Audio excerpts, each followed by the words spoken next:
my marshmallows.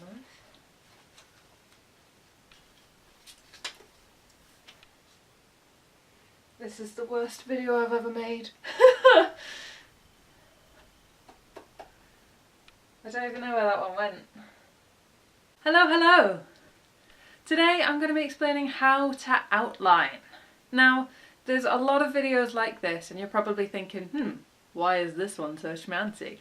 But the reason that I'm making my own video about this is that I'm coming from the perspective of someone who is kind of like a middle grounder, I like to do, you know, just scribble away and see what happens, but the benefits that an outline brings are things that I can't really ignore, especially when you're working on a series.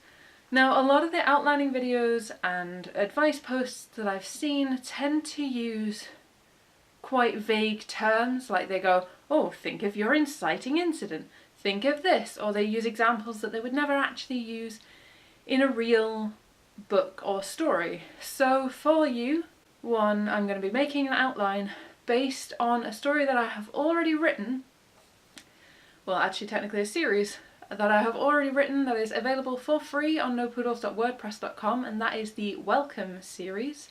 The series follows Ravi, who has been reanimated, which means he's been brought back from the dead by the government. The story is in 5 parts and it follows his adventures as he meets a plucky cyborg and an overworked engineer. Yeah, that's my tagline. That's my quick pitch. If you'd like to read those first, you absolutely can. If you don't want to read them till after, that's fine too. If you don't want to read them at all, fair enough, it's your life. But they are all available for free on nopoodles.wordpress.com, and I will leave a link to the section in the description so you can check them out whenever you fancy.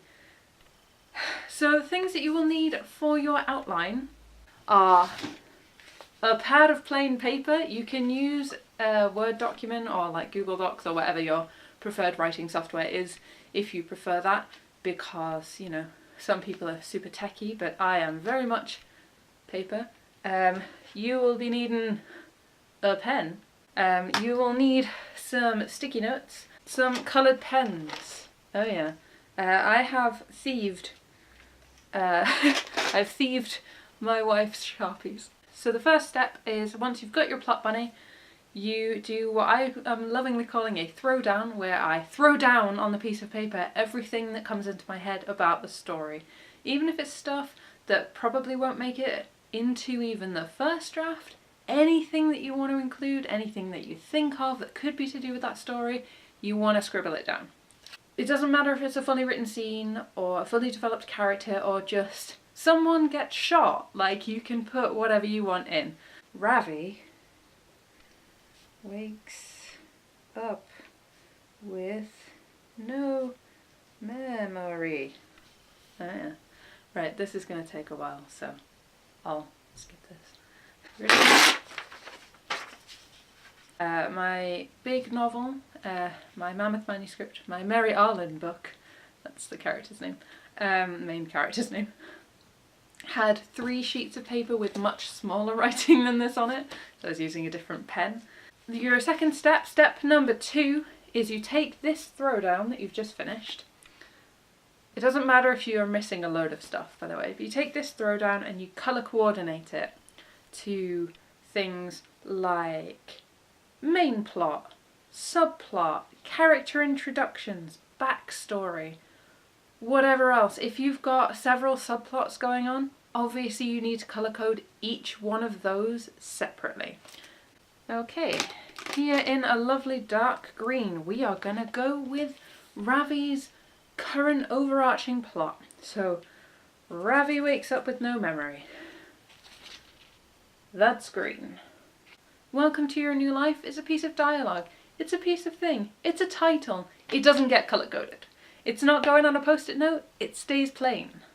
Let's go with blue for the introduction of blue, which means that blue now has their own colour, which is useful because then you can check where your characters are. In the resistance. Resistance is a whole subplot all of its own. Let's do that in red.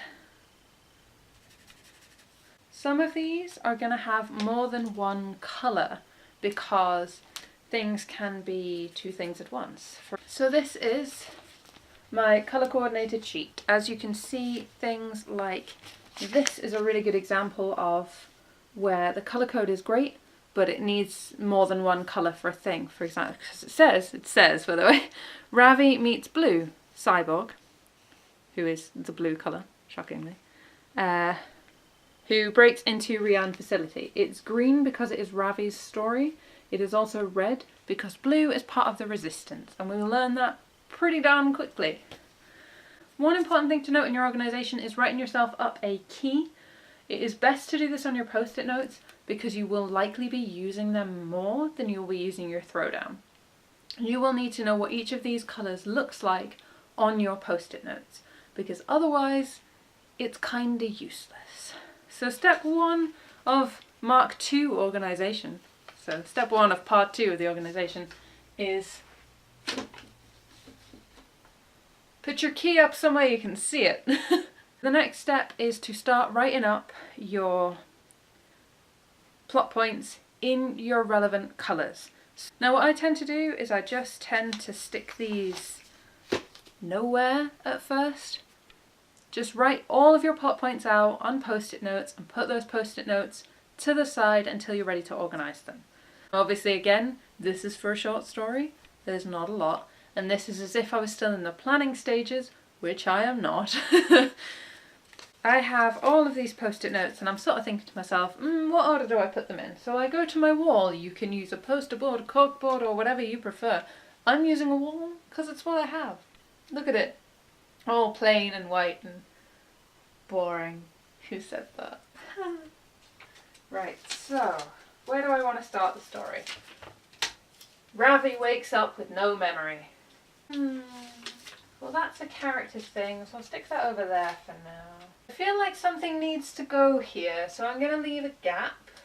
The problem with using a wall is everything tends to fall off. Stop falling! I'm making a video! So as you can see, there's quite a lot of gaps there, and there's going to be more as the post-it notes fall, but that's not the point. So you can either start trying to fill in these gaps just off the top of your head, so you just grab some post-it notes, you're colour coordinated, and fill in some of these gaps, like Ravi, stop that. I suppose actually that one might be better there. Or I suppose actually that kind of goes there and then this kind of goes here more accurately.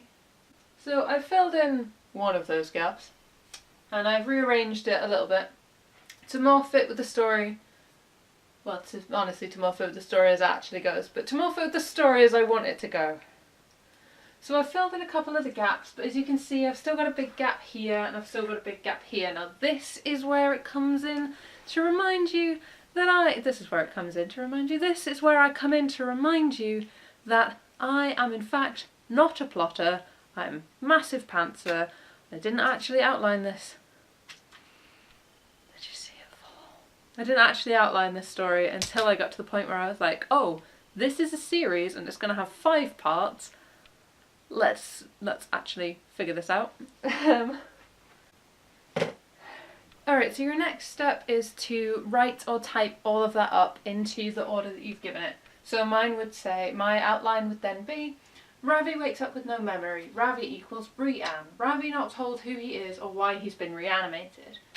Ravi to await transport to lodging. Ravi meets Blue, who raked into Rian facility. Blue and Petite equal resistance. Ravi discovers old life/memories. Ravi nearly dies. Ravi joins resistance. That is the premise. That is everything that happens. Well, that's not everything that happens. That's all the big things that I've thought of that happen in the first part of the Welcome series. So in Welcome to Your New Life.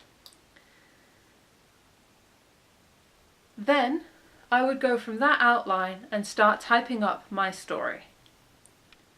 Now if it's a short story, usually I'm filling in these gaps when I write it, and if it's a short story I've probably filled in these gaps just as I've written it, no problem. But because this was part of a bigger series, I can still use it to help explain to you how you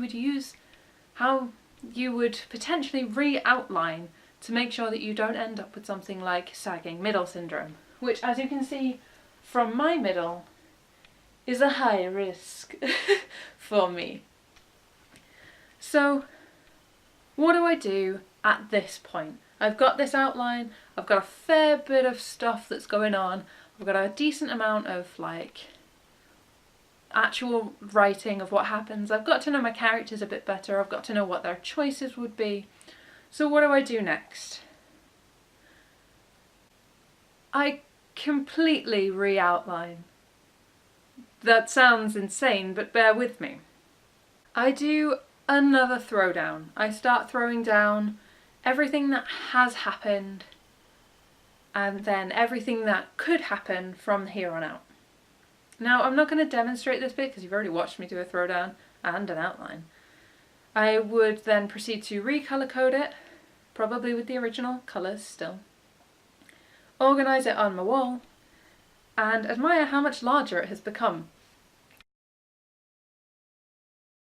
Now obviously again, that was for a full book and this is a short story, but actually if you sort of triple that in size, that's kind of what it would look like if I outlined every single step of what happens in the story. And it allows you to really see where your story is flagging, and it allows you to think and go back and put back in earlier points, things that you need for later on. For example, with the Rianne series, and I'm going to use a different colour of post-it note. Right, and just so you guys, just so I don't have to completely redo it.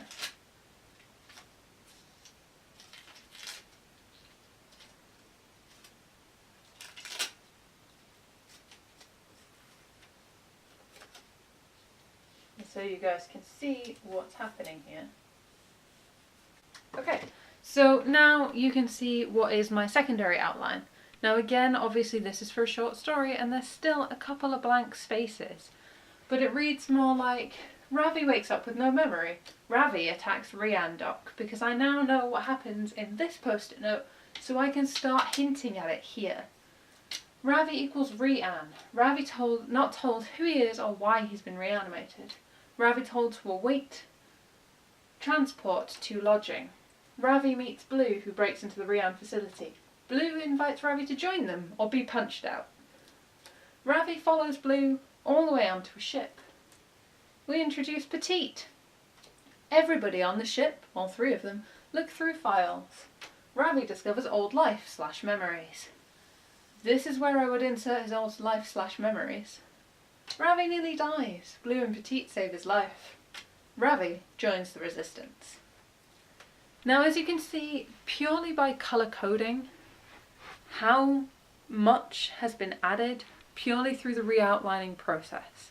This is why I think it's really important to utilise that. If you learn your characters more through actually writing them and seeing how they interact with things, then this kind of outlining process can be really helpful. If you only really want to outline because you're stuck on a scene or you've got a really frumpy, saggy middle, then this kind of outlining is kind of perfect because it allows you to not only re-outline and start introducing concepts earlier, as with Ravi attacking the Rianne Doctor, but it also allows you to have more flexibility when it comes to figuring out what happens in your middle. What have you already set up? You can see it at a glance. You don't necessarily need to read through your whole manuscript, and then by that point you've probably edited it a bunch, and then by that point you probably don't want to carry on or you don't have time.